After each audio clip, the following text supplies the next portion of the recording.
Welcome everyone. My name is Emily. I'm a physical therapist at Rogue. Thank you all so much for joining me. I'm really looking forward to sharing with you guys more information about how exercise can be medicine for people with Parkinson's. And specifically, I'll let you know even a little bit more about our online program. So how do we take the research that's out there for people with Parkinson's and implement it in an online setting? So thank you all so much for being here. I see some familiar faces, and even I know there's some people here who I'm going to meet with later on. Good to see all of you.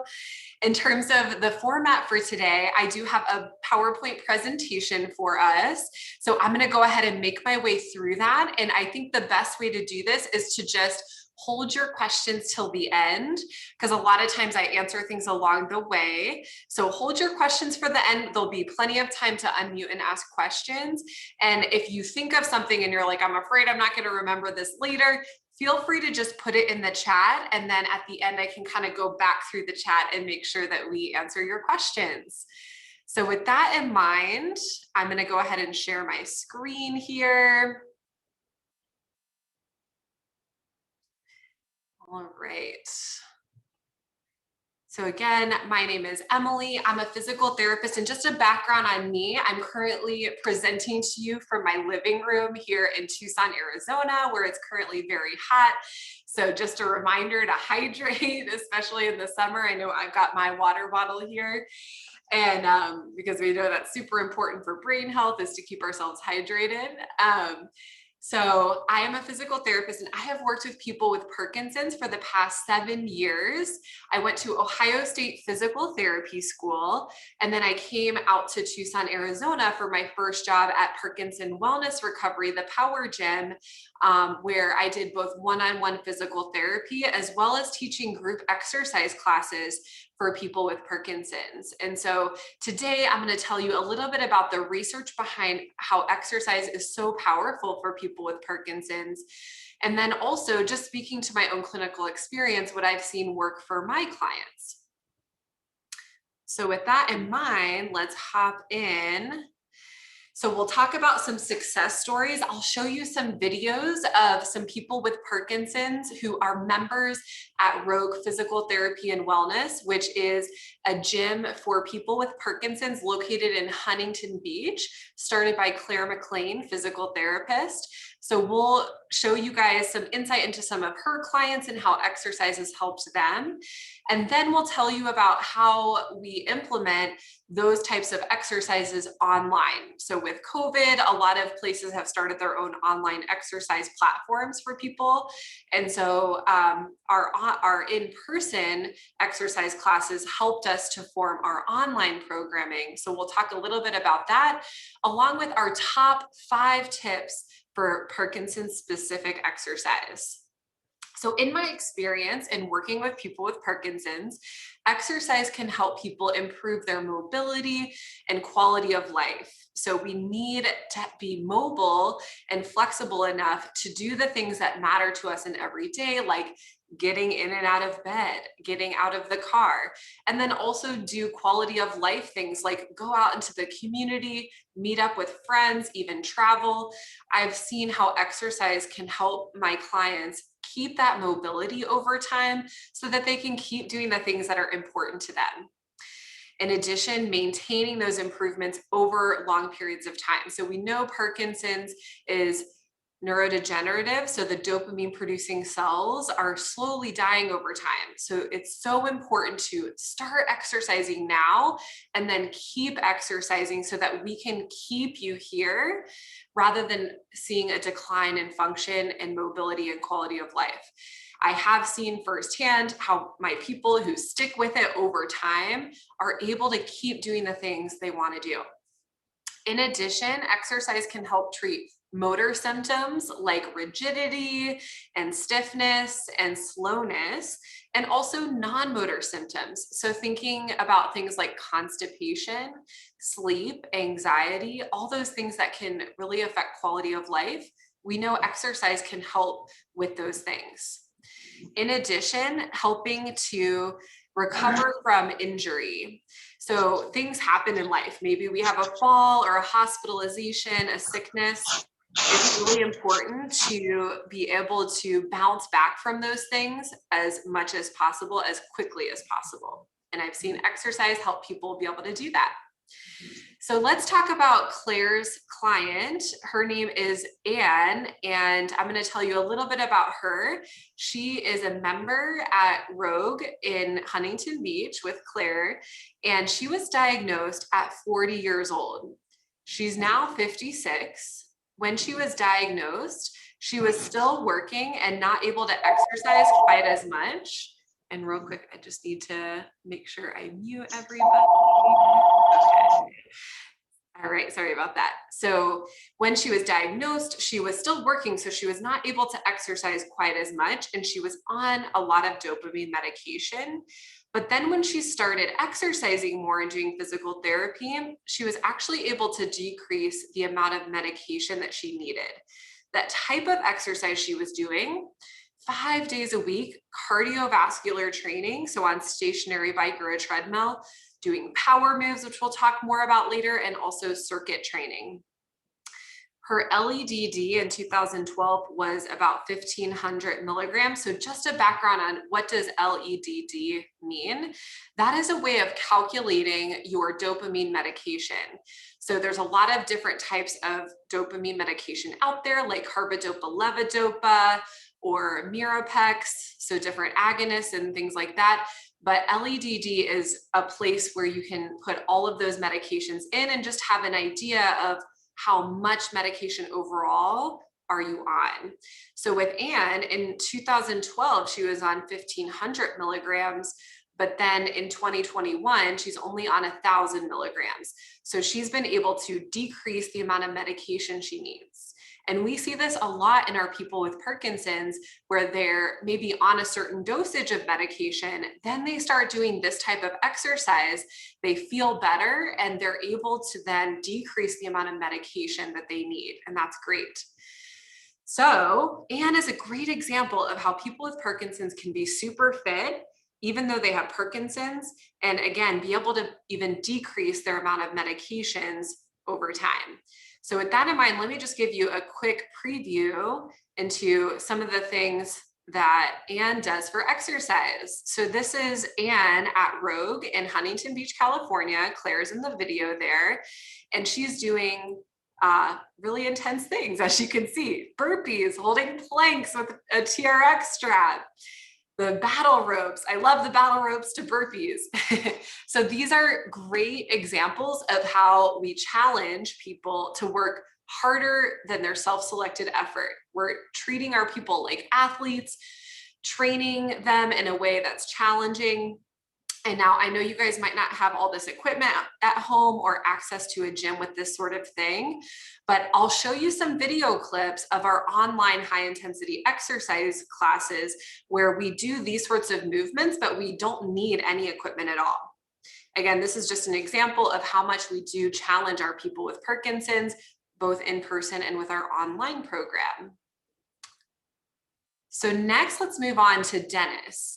Dennis is also a member at Rogue, going to in-person classes, and he was diagnosed in 2001.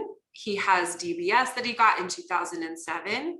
He's now 72 years old, and I'm going to play the video here for you that shows when he came to Rogue in 2013.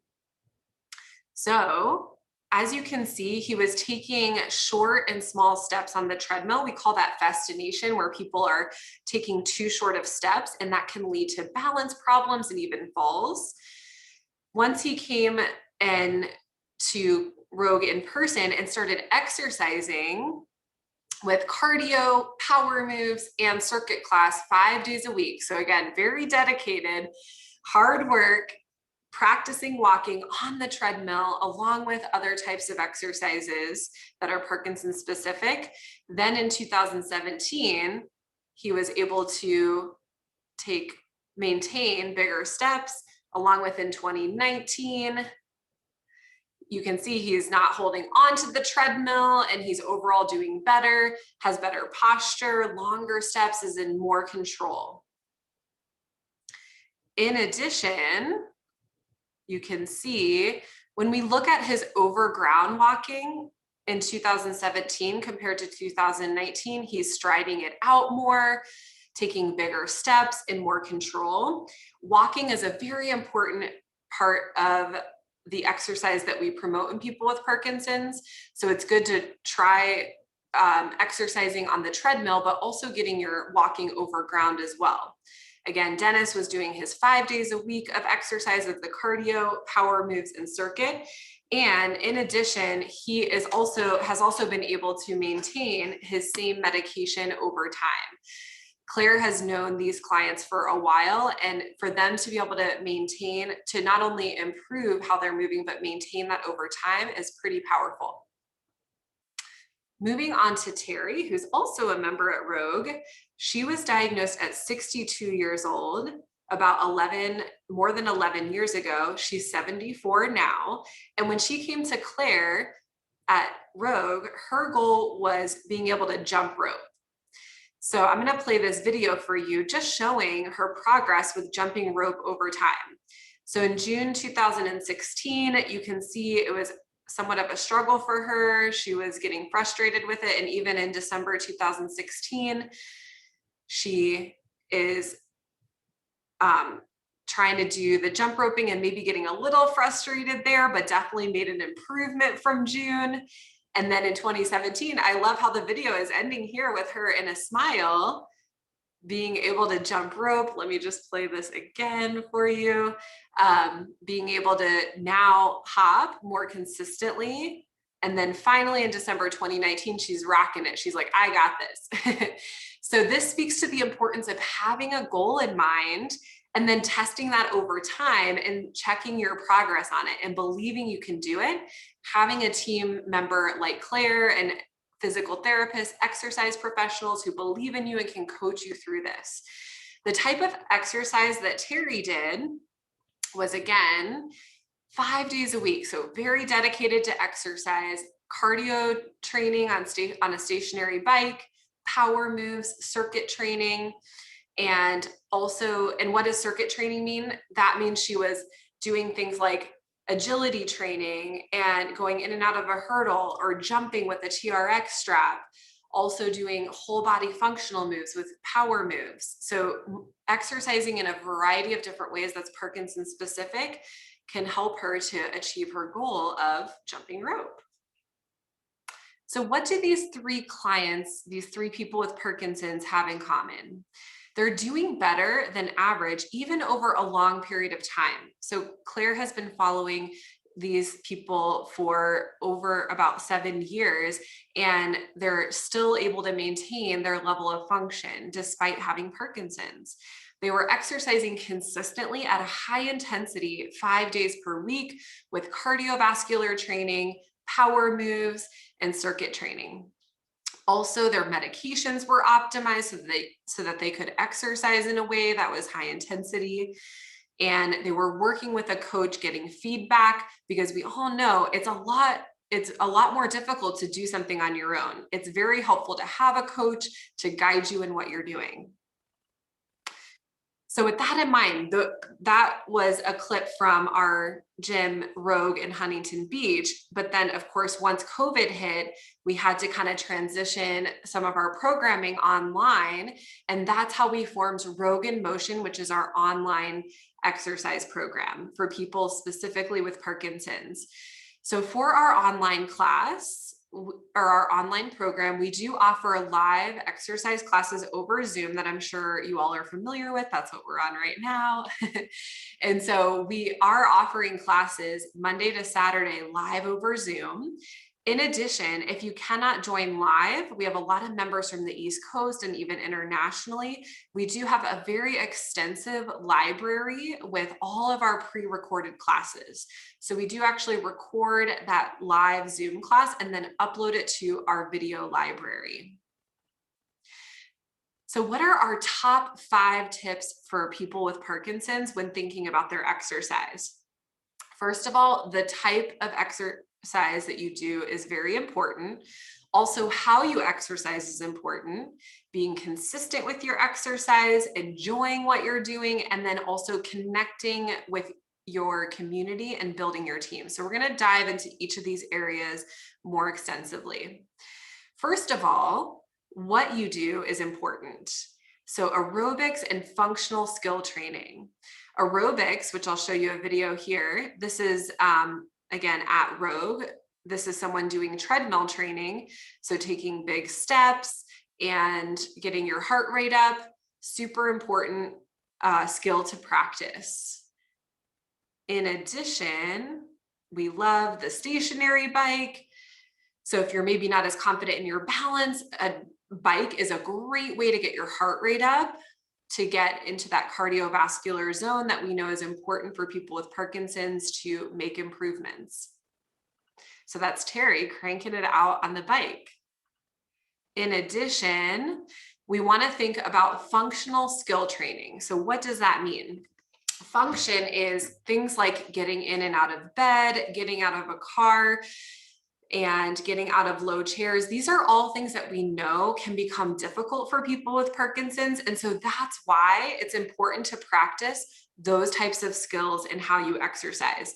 So I usually don't recommend that people maybe go to a gym and just do the bicep curl machine, for example, because that's very single joint and it's not really targeting exactly what's going on with Parkinson's. You can see in the picture here demonstrating the power moves that we're using our whole body when we exercise, getting into multiple positions. So on the floor, like on your belly, your back, all fours, and standing, those are positions we need to be able to get into to function in everyday life. Dopamine is needed to do these skills. And since Parkinson's is a deficiency in dopamine, we want to practice these skills in our exercises. And these things can be integrated into other areas of exercise that have evidence behind them in people with Parkinson's, like boxing, dancing, Tai Chi, strength training, balance training.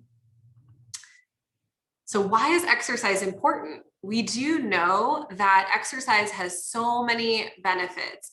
For example, the cardiovascular system. When you're exercising and doing cardiovascular work, you're making your heart stronger, which is helping to prevent things like cardiovascular disease.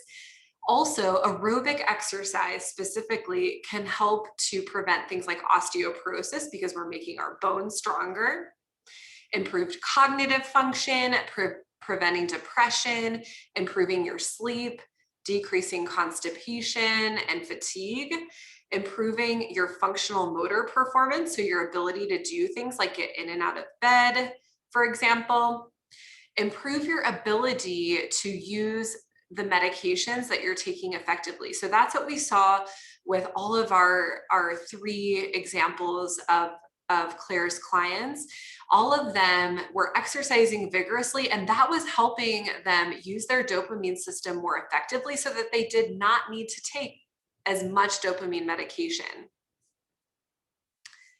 In addition, Dr. Alskog promotes cardiovascular exercise.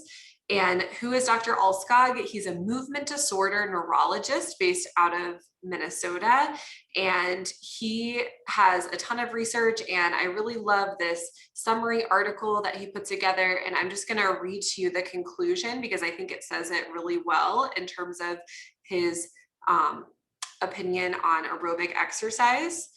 So regular aerobic type exercise tending to lead to fitness is the single strategy with compelling evidence for slowing Parkinson's disease progression. All people with Parkinson's should be encouraged to engage in such regular exercise. I love it. So that pretty much says it all. You need to do aerobic exercise and make sure it's high intensity and stick with it consistently in order to see the results and even potentially slow the progression of Parkinson's over time. So what is the best intensity for people with Parkinson's to exercise at in order to slow progression? This was a study that looked at people exercising on a treadmill 4 times per week at different intensities. So there was a group that did high intensity, and that group was exercising at 80 to 85% of their maximum heart rate. The moderate intensity group was exercising at 60 to 65% of their max heart rate. And then there was a usual care group that had no intervention.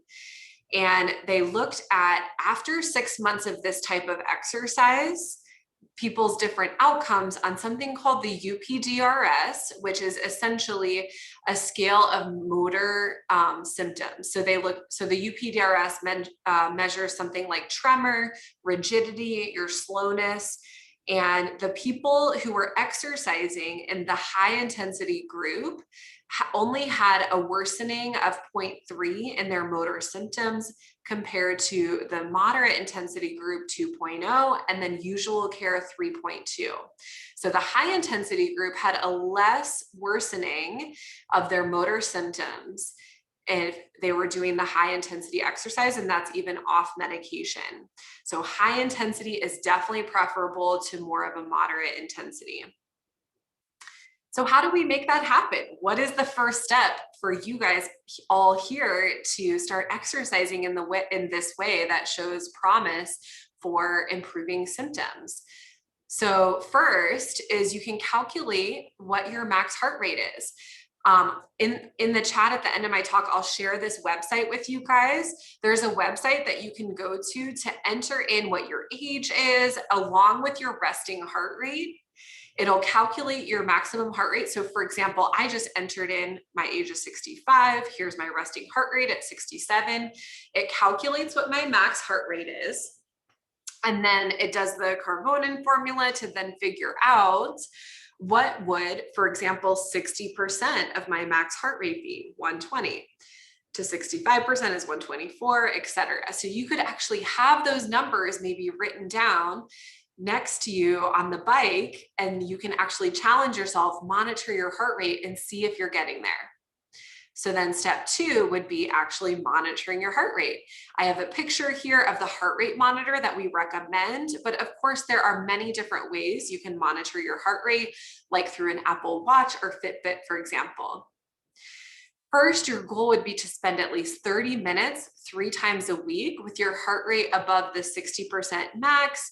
And then can you add on time? So stay on the bike for longer, for example, or trying to get into that higher intensity zone, maybe closer to about 80% of your heart rate max, because that's what we saw in the study as showing the most promise. So you can monitor your heart rate. That band there just goes around your forearm, and you can get an app called the Wahoo app, and it would actually give you exactly what your heart rate is in the moment. And you have a report after your exercise session to see how much time did you spend in that high intensity zone. So feedback is super important. And again, pushing yourself to get into that higher intensity range. So with that in mind, just telling you a little bit more about our online program, our core exercise classes includes a cardio class, and I'll get more into our other bonus classes and our other core classes later, but let's just take a look here. Claire is doing our coached cardio class. So it's really tough to just get motivated to do this on your own. I personally go to group exercise classes a lot. I go to Orange Theory where I have an instructor pushing me. So even though I'm a physical therapist and I know how to exercise, I just can't seem to do it on my own. So I go to a coached class, and that's exactly what we also offer in our online class. So before I forget too, even if you don't have access to a bike at home, let's say you do have a gym membership somewhere, you could have our pre-recorded cardio class on your phone that you click on, so you can access your equipment there and go through our exercise routine, our cardio routine on your own. So with that in mind, here's just a quick sample of Claire guiding you through a bike. All right, it is time for our first class. speed 1 interval. So on the bike, get into those 60 to 70 RPM range if you aren't already. Once you're there, add more resistance. What's the most resistance you can do and still stay in that 60 to 70 RPM range? You probably can handle more than you think. It's comfortable with low resistance, but we want to work. That's how we get better, is by challenging ourselves, challenging our bodies, our brains. On the treadmill, speed 1, so not your faster speed, but it should be a brisk, vigorous pace. It's not supposed to be slow or anything like that. Okay, so that was just a quick clip. So again, if you're joining us live over Zoom, that's what you would see is Claire guiding you through those intervals. We have something called speed 1 and 2, which is basically speed 1 is something you can maintain over time, but then speed 2 is, can you challenge yourself a little more to get to maybe 80 to 90 RPM on the bike, for example. We also give cues for treadmill training. So if you do have a treadmill at home or access to a treadmill at a gym, you could also use that too. And again, if you can't make it live, you could always use the video recording. Our other core classes include power moves, boxing, and high intensity interval training. So this is getting at that functional skill training I was talking about, whole body functional movements, super important in people with Parkinson's. So here's Steph, one of our other online physical therapist instructors. Lower that chest, bend the elbows, big power up, 2. Down and up, 3. Down and up, 4. Down and up, 5. Down and up, 6. Down and up, 7. Down and up, 8.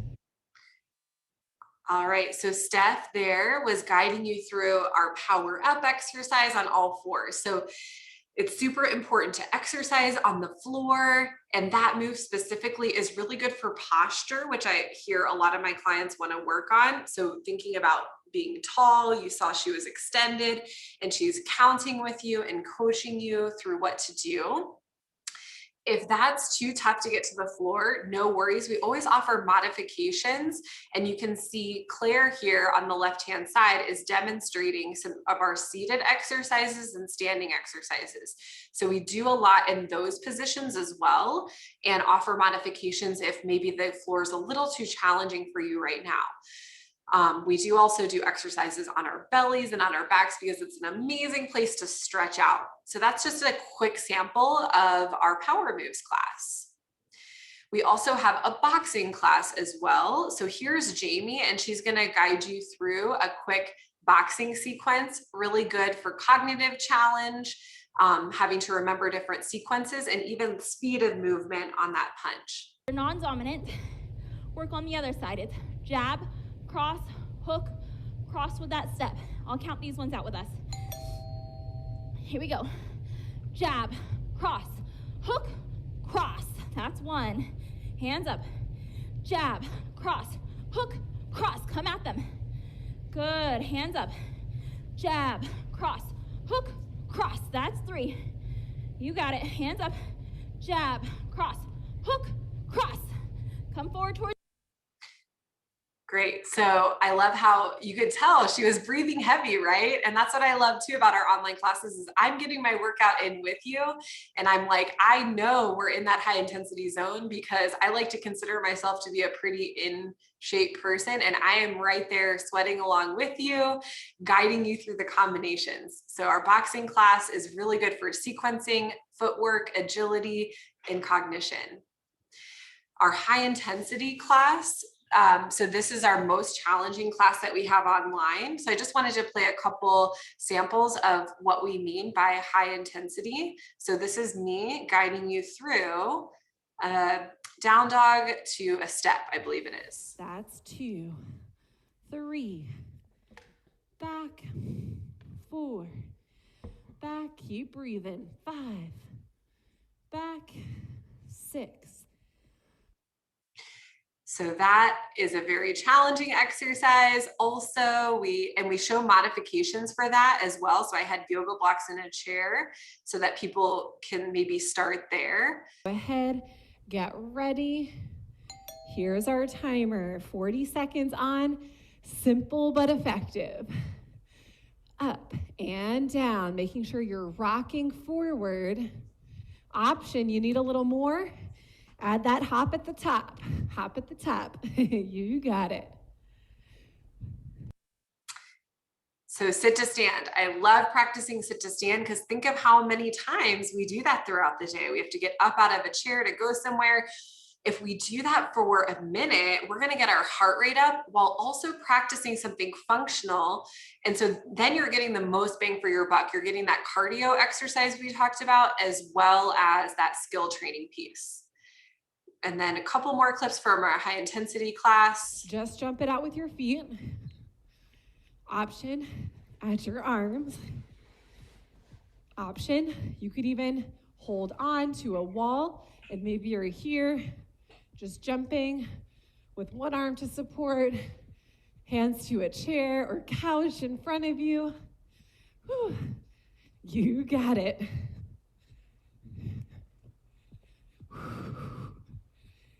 10 seconds. Oh man, this is a tough cardio move. If we're not sweating by now, we will be by the end of this round. Time. So yes, you can see I'm out of breath just doing that. One last clip. We're back to our cardio move. Getting those legs evened out after that balance drill. You got it. Maybe you want to change the arms a little bit. You could be here out to the side if you have any shoulder pain. This is a good option. Yeah, so from that clip, it's just a good example of, we know from our experience what our clients might maybe have trouble with. So let's say you have pain in your shoulder raising up overhead. We have that in mind as physical therapists teaching the class. So we're going to show modifications like I did there. If you can't reach up, know that you can reach out to the side.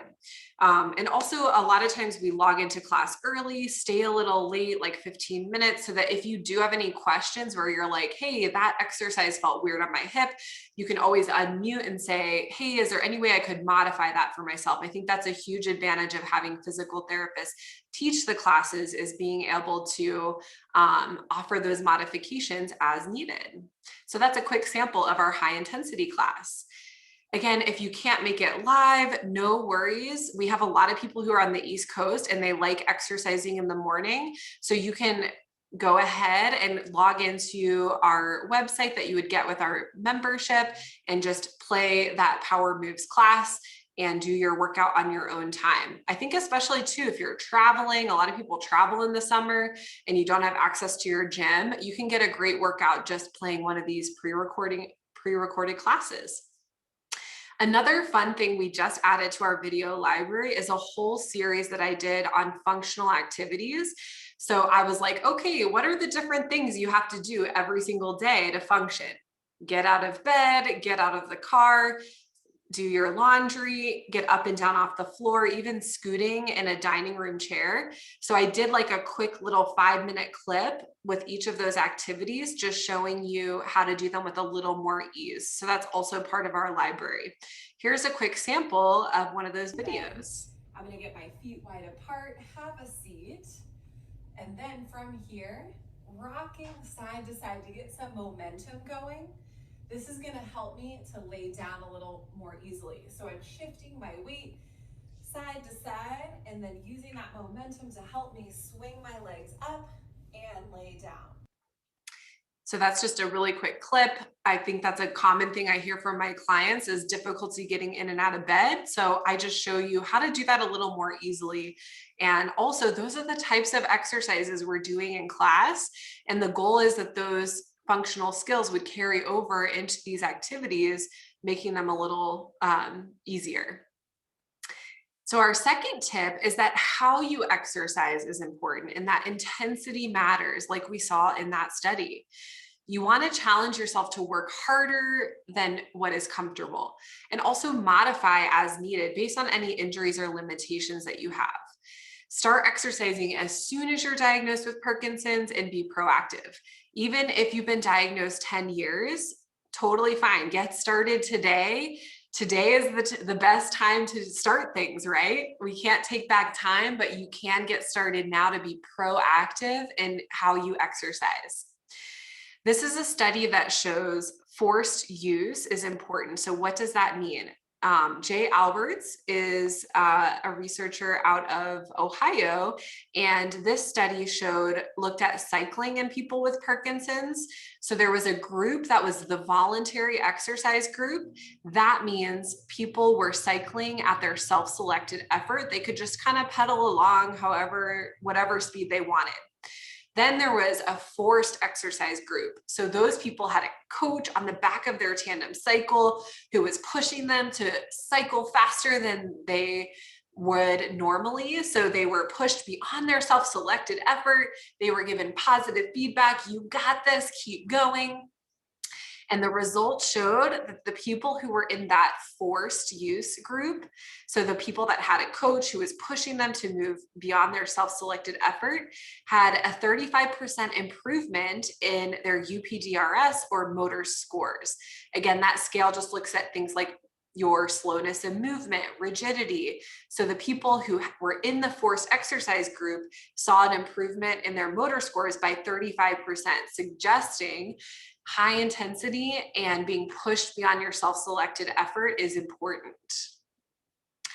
And so that's why in our online program, we are coaching you and saying, you got this, we're in it together, let's count it out.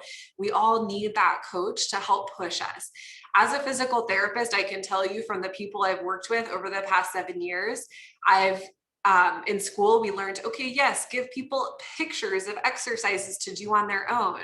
And I'm sure maybe a lot of you here have experienced that working with a physical therapist or an exercise trainer where they say, hey, here's a picture of your exercises. I want you to do 3 reps of 10 every day. So it's like we get that piece of paper and we know what we should do, but it's so tough to get motivated to do that. So in my dream world, we don't give people exercises on pieces of paper, but we have things like these online options where you're logging into your class. It starts at a dedicated time.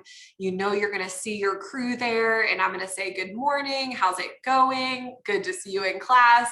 And I'm going to coach you through exactly what to do the whole time.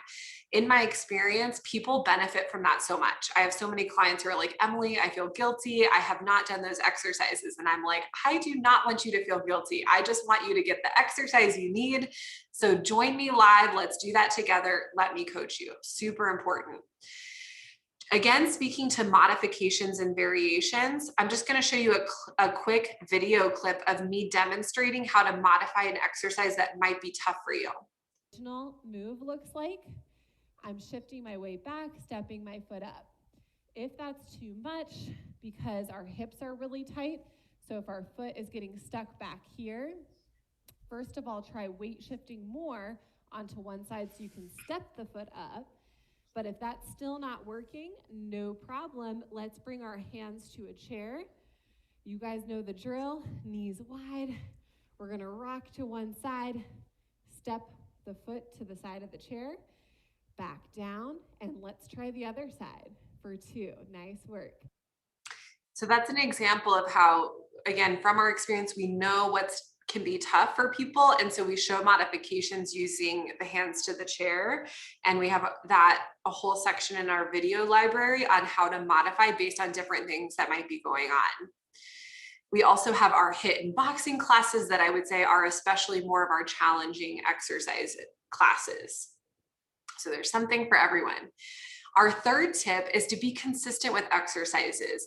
From the 3 clients that I showed you at the beginning of my talk, they were exercising 5 times a week consistently. So I can't speak to this enough. A lot of times people are like, I'm going to class a couple times a week and exercising. Why am I not feeling better? And the reason is because you need to stick with it even more frequently. So at least 3 days a week, 30 to 120 minutes per day, ideally 6 to 7 days a week is ideal. So this is a study done by Dr. Mishley, who is a naturopathic doctor out of Seattle.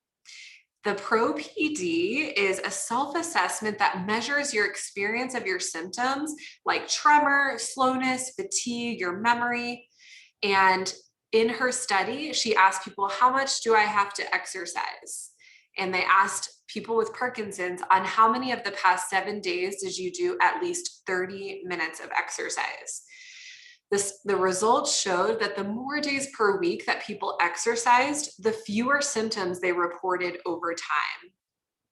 2 days a week was not enough and did not translate to slower disease progression over time.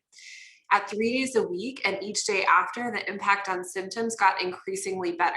So with the numbers, a lower score is better on the PRO-PD self-assessment, and a normal change score is 38 points. So basically, the average person with Parkinson's who took this self-assessment got worse by about 38 points per year. So had a worsening in their Parkinson's by 38 points per year. But you can see here, the people who exercise 7 days a week dropped their score by 245 points. So if they were exercising 7 days a week, essentially that means that they had an impact of 6.5 years of less symptoms. So years of difference in terms of their symptoms. So the more exercise you can do, the better. Super important. And so how do we do that with our online class? We offer classes 7 days a week. So basically there's nowhere to hide. We want to see you exercising every single day, doing one of our core classes, the cardio, power moves, high intensity. There's a lot on here, but know that you can always get started with where you are. And that's where we offer a complimentary one-on-one with me when you join, where I can help guide you and say, hey, based on where you're at right now, I would suggest you start with these classes and then maybe progress up to this. So we do want to offer you that guidance because there's a lot on our schedule. And plus you might already be doing certain things for exercise, but every single day we offer these live classes. And again, if you can't make it live, you can always go with our video library. That is our attempt to do what the research says, which is 7 days a week is ideal. Speech is another important area. I think a lot of my clients have told me, hey, I feel like my voice is soft. And again, a speech therapist might give you exercises, but are you actually practicing them consistently? This is Stephanie, who is our awesome speech therapist, and she is offering, or she comes on Zoom twice a week for our online speech class so that you can practice your voice and maintain it. Here's a quick sample with Stephanie of what you might see in our speech class. Recline back, no looking at the ceiling, okay?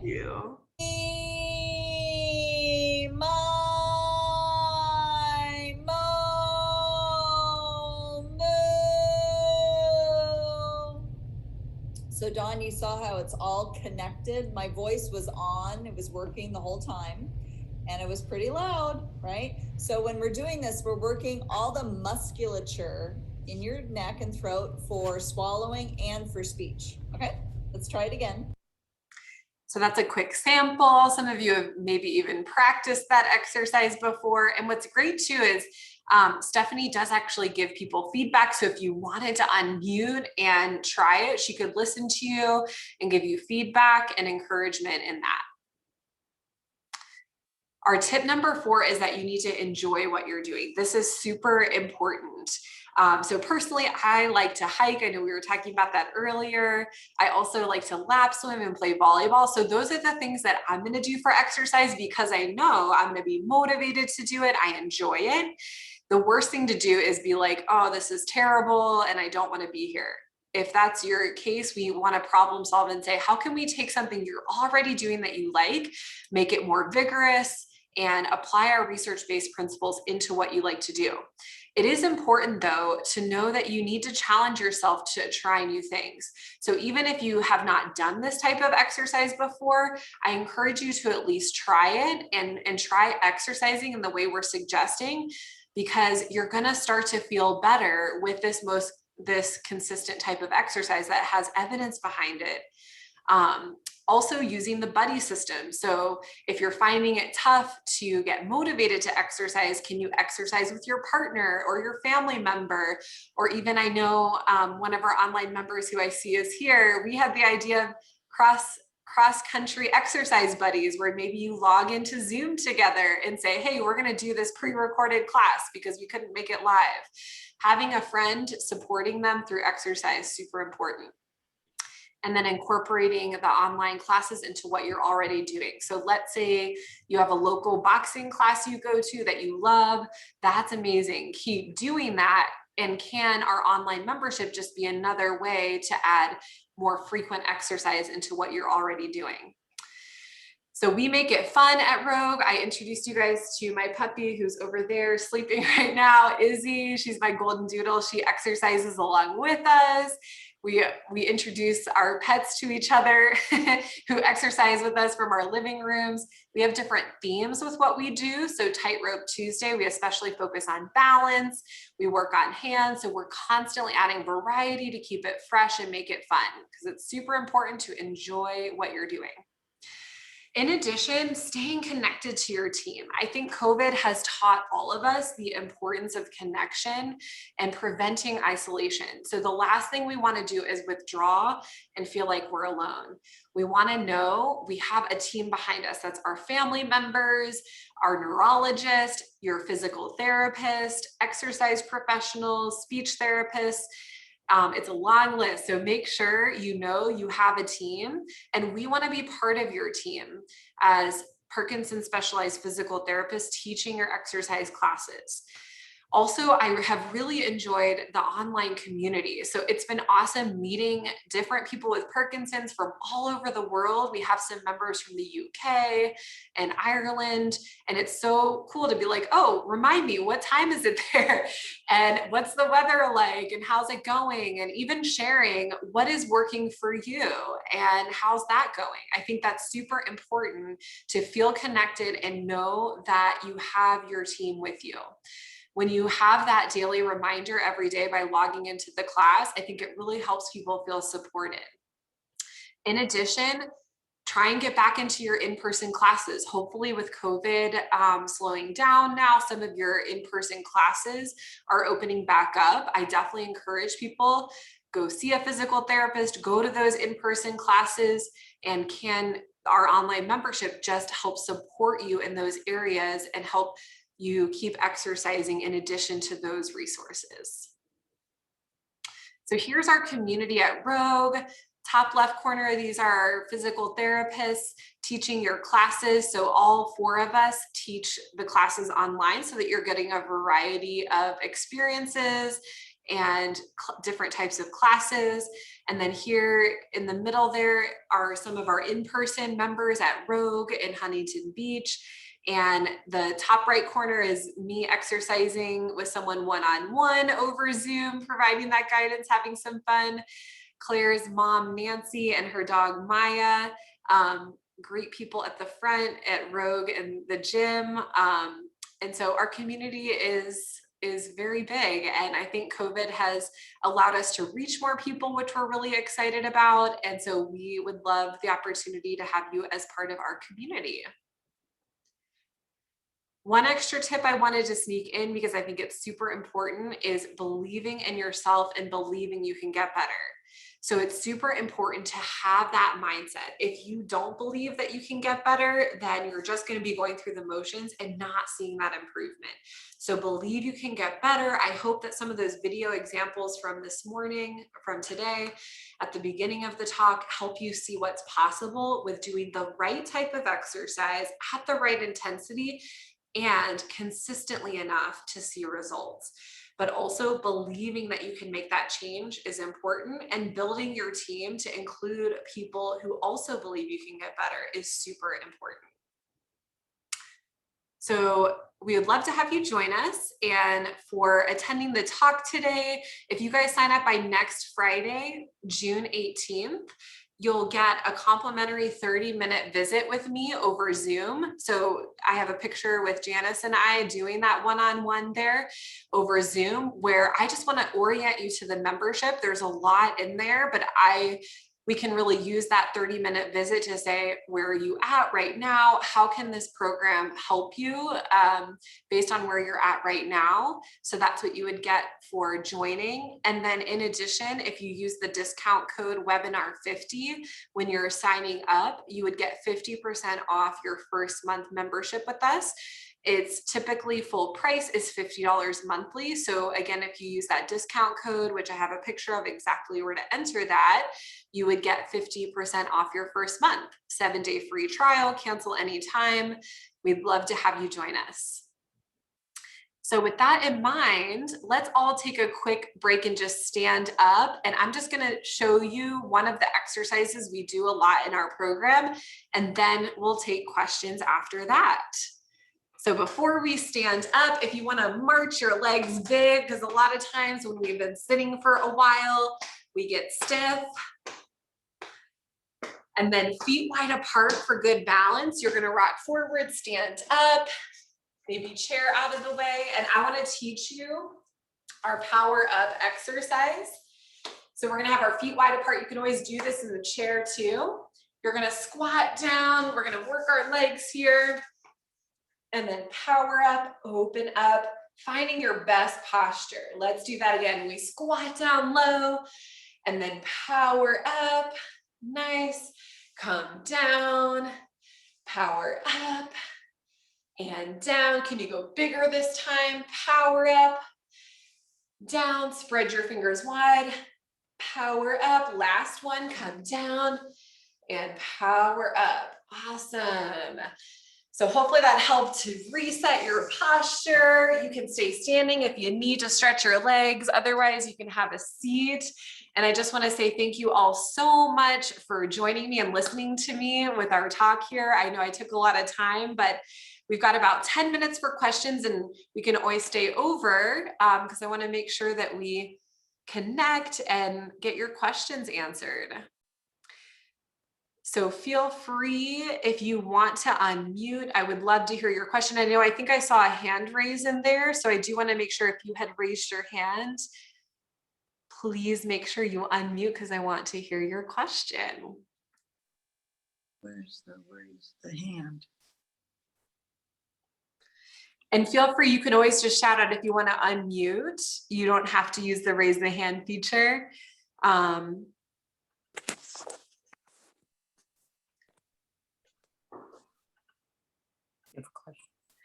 Yes, Maureen, did you raise your hand? Yes, I have a question. I can't find it on my computer right now for some reason, the raise the hand thing. Oh yeah, no worries. Yeah, you can always just unmute, no problem. Yeah, Okay, Maureen, what's okay. your question? Yeah, I'm on a beta blocker and it slows my heart rate down. The highest I can really go is 140 beats per minute.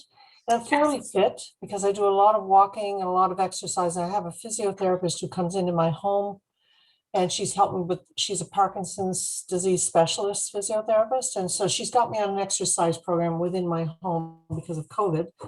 But if I go to the gym, and I've got the name now of a physical therapist for the gym that specializes in Parkinson's, what about this beta blocker keeping my heart rate? Like my heart just can't go over 140, 141 beats a minute. I can't breathe. Right, So right.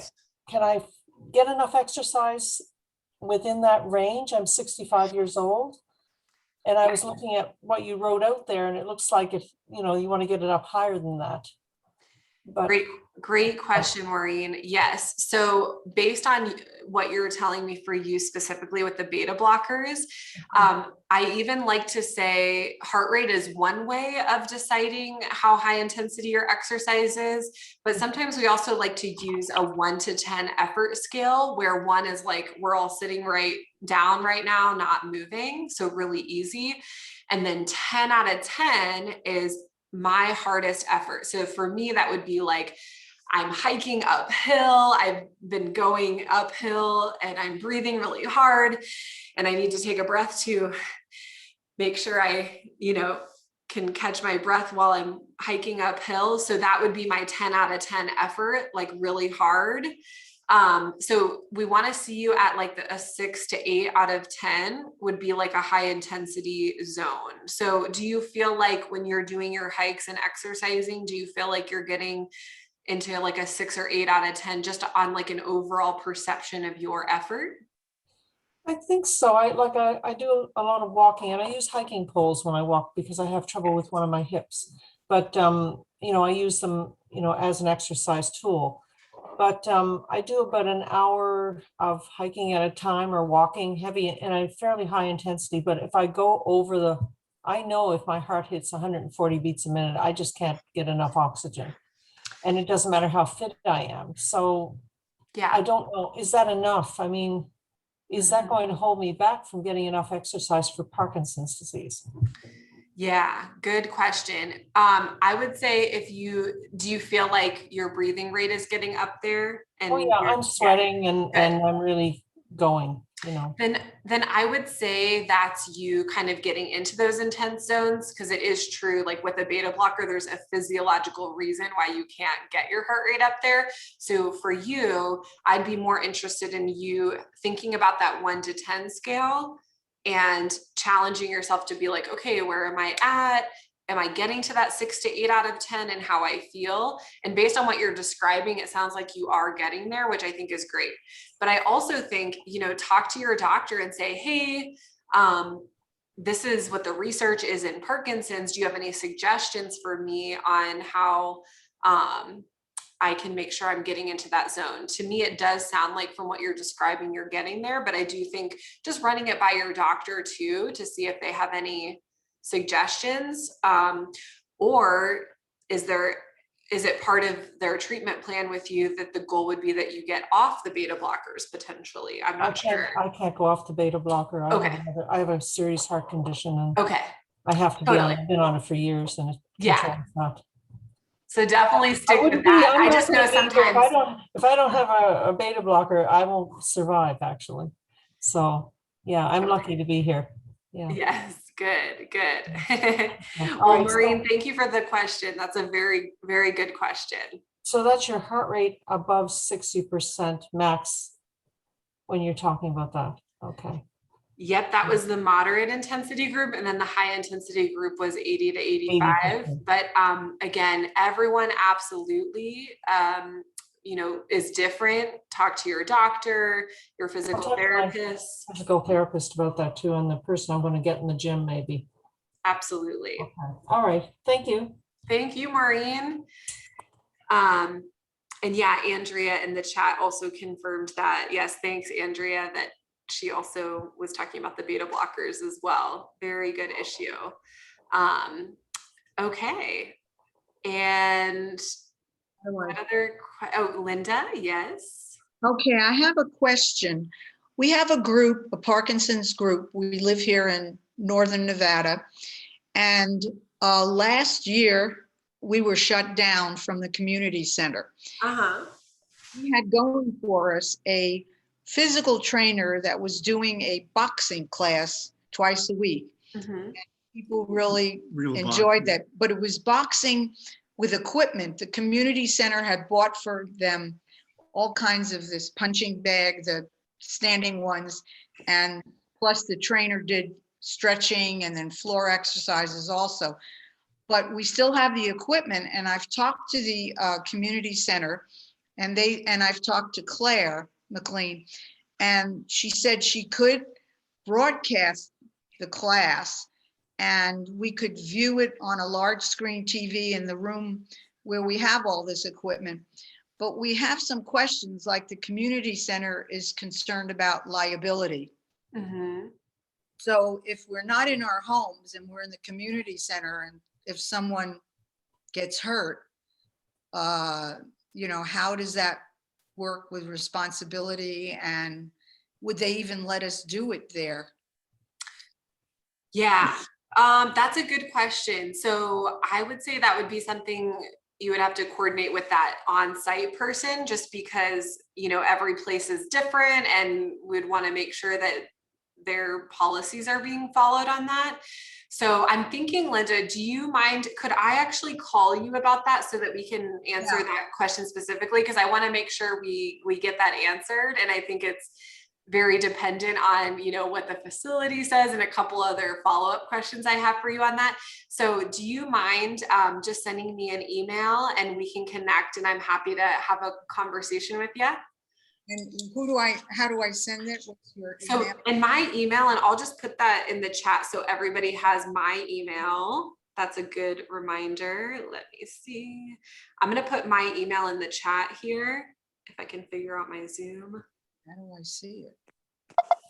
It should be on the bottom, and I'll say it out loud here too. If anyone wants to write it down, it's Emily@roguept.com. So that's my email. I put it in the chat. Again, that's Emily@roguept.com.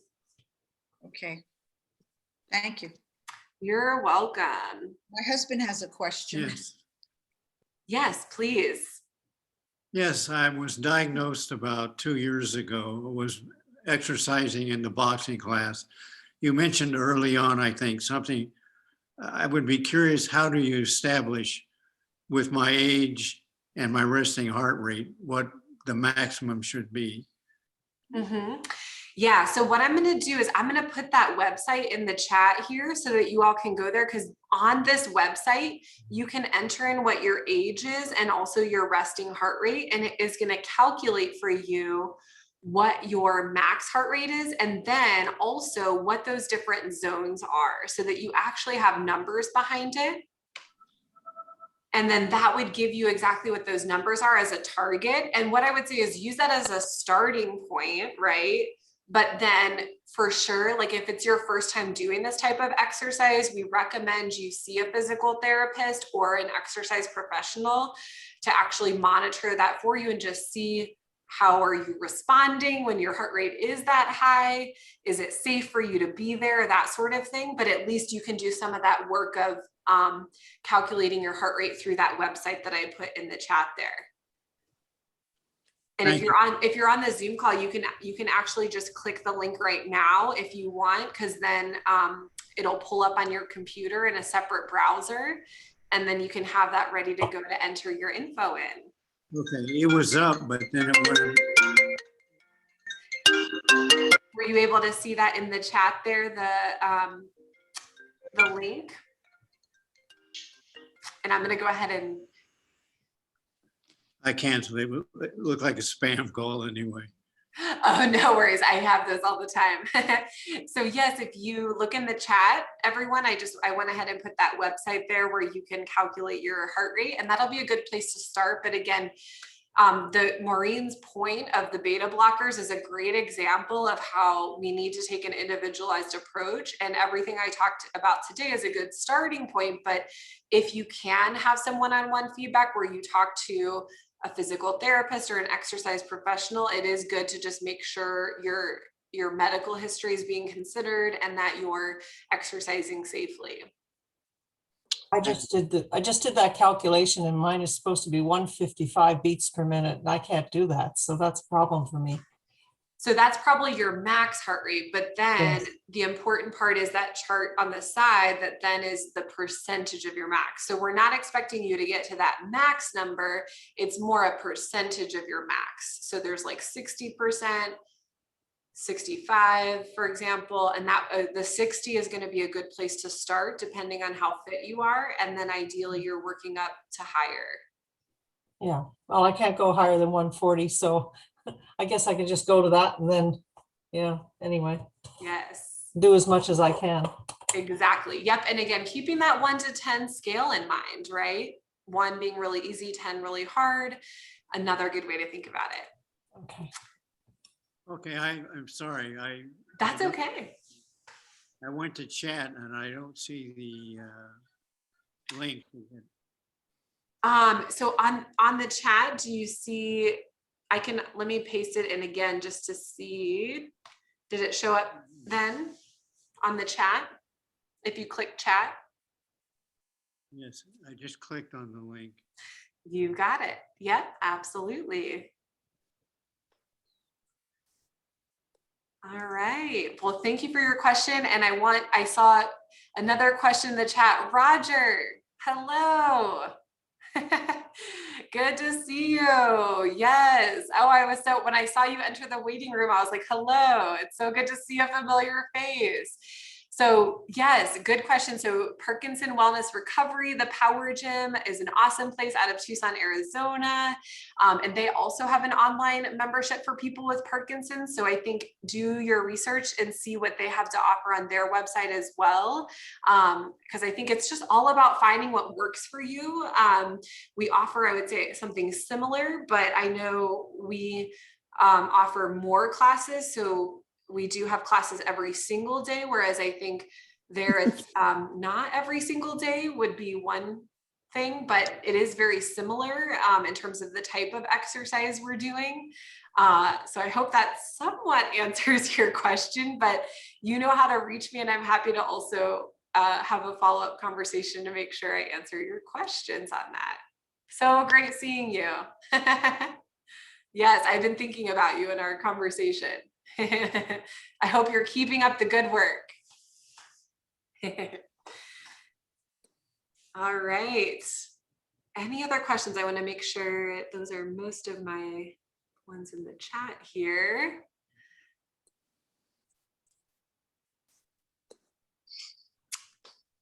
All right. Any other questions before we are pretty much at time? But again, I'm happy to stay if anyone has any additional questions. Someone just entered the waiting room here. So Yeah. Go ahead. My name's Karen, and I do have a question. Yes, Karen, what's your question? I have had both of my knees replaced. Mm-hmm. And getting down on the floor is really a struggle for me. My question is, can I wear knee pads for a while? Great question. Yes. So this is a very common thing that comes up where people have knee replacements and it's tough to tolerate that kneeling position. So what I recommend, and I'll even pull it up here on Amazon, I love recommending that people get a kneeling pad for additional support. So not just a yoga mat, but also maybe an additional cushion.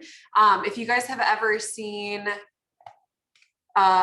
those kneeling pads, like if you do any gardening, for example, and you can use that to provide extra support. I'm going to just share my screen though here, because this is a very common question.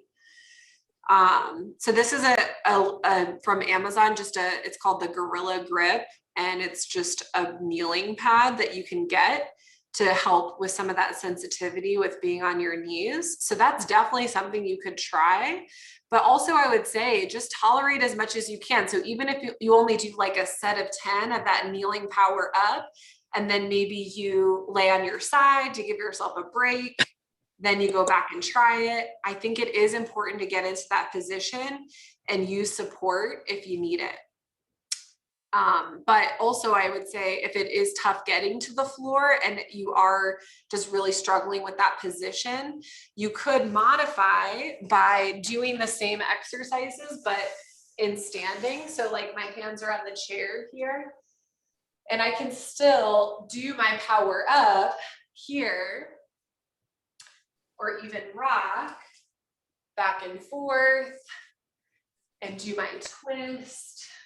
So I can always modify. I'm kind of in that position and I'm working my hips and getting some bend there, but I'm not necessarily weight bearing on my knees.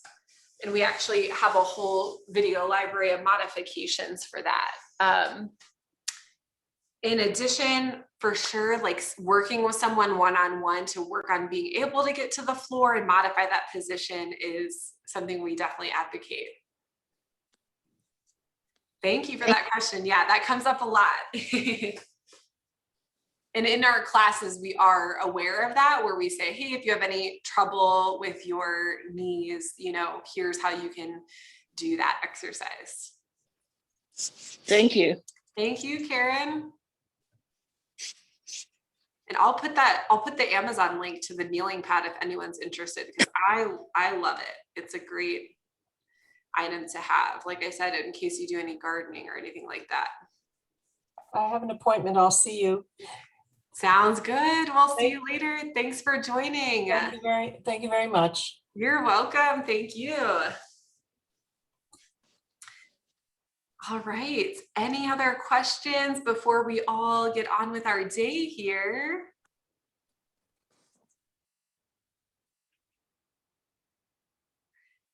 All right. Well, so good to see you. I see lots of familiar faces. Always good to see you, and new faces. Always good to meet you as well. Thank you all so much for joining me. And again, please email me if you have any follow-up questions. I'm happy to connect. And I hope that you guys join our community. We would love to see you. And remember, we've got that discount code on there for you guys, webinar 50 for joining the talk today. Thank you, Emily. You're welcome. Have a great rest of the day, everyone. And we will see you next time. All right. Keep up the good work. Thank you.